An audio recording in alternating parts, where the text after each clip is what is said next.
মালদ্বীপে আবারও নতুন করে বায়োমেট্রিক ফিঙ্গারপ্রিন্ট সংগ্রহ কার্যক্রম শুরু হয়েছে। যেসব প্রবাসী এখনও বায়োমেট্রিক তথ্য দেননি, তাদেরকে নির্ধারিত সময়ের মধ্যে ফিঙ্গারপ্রিন্ট ও প্রয়োজনীয় তথ্য প্রদান করতে হবে। ইমিগ্রেশন সংশ্লিষ্ট সূত্র জানিয়েছে, বৈধ কাগজপত্র যাচাই ও বিদেশি কর্মীদের তথ্য হালনাগাদের অংশ হিসেবে এই কার্যক্রম চালানো হচ্ছে। নতুন নির্দেশনা অনুযায়ী অপারেশন কুরাঙ্গি 2 চলছে। এর ভিতর আবার মালদ্বীপ সরকারে ফিঙ্গারপ্রিন্ট দেওয়ার সুযোগ দিয়েছে। এই ফিঙ্গারপ্রিন্ট কারা দিতে হবে অনেকেই জানেন না, আবার অনেকে জানেন। যারা 2025 সালে পরে এসেছেন তারা ফিঙ্গারপ্রিন্ট বাধ্যতামূলক দিতে হবে। মালদ্বীপের রাজধানী মালেতে প্রেসিডেন্ট অফিসের পাশের ভবনে এই বায়োমেট্রিক কার্যক্রম পরিচালনা করা হচ্ছে।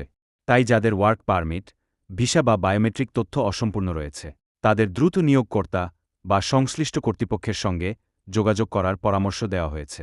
সম্প্রতি বিদেশিদের বিরুদ্ধে পরিচালিত অভিযানের পর বিষয়টি নিয়ে প্রবাসীদের মধ্যে উদ্বেগও বেড়েছে।